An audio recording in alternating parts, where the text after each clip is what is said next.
हम अपनी खुशियों को पाने की चाहत में काम करते रहते हैं, पर क्या हमें खुशियां मिलती हैं?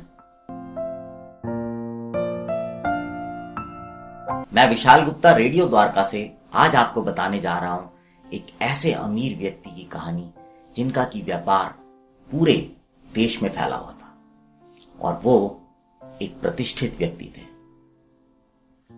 एक बार एक इंटरव्यू के दौरान उनसे किसी ने पूछा कि आपको खुशी कैसे मिलती है।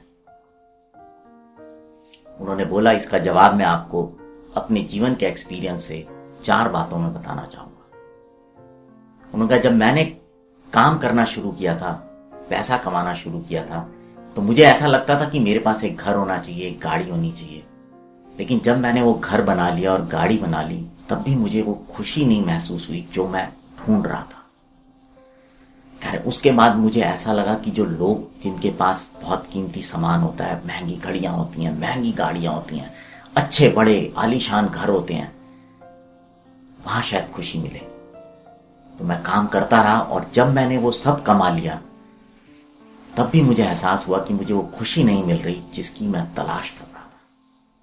फिर तीसरी स्टेज आई जब मुझे ऐसा लगता था कि मेरे पास अगर बहुत बड़े बड़े प्रोजेक्ट्स होंगे, बहुत ज्यादा काम होगा और मेरा व्यापार बढ़ जाएगा, तब मेरे को वो खुशी मिलेगी, मेरी शायद संतुष्टि होगी। और एक ऐसा समय आया जब शहर के 95% प्रोजेक्ट मेरे पास थे, पूरे व्यापारिक क्षेत्र में मेरा दबदबा था, पर फिर भी मुझे एहसास हुआ कि जिस खुशी को मैं तलाश रहा था वो मुझे नहीं मिली।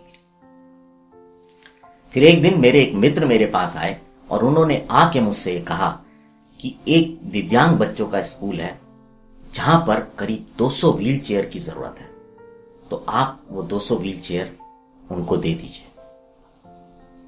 मैंने तुरंत ही वो 200 व्हील चेयर अपने मित्र को दी।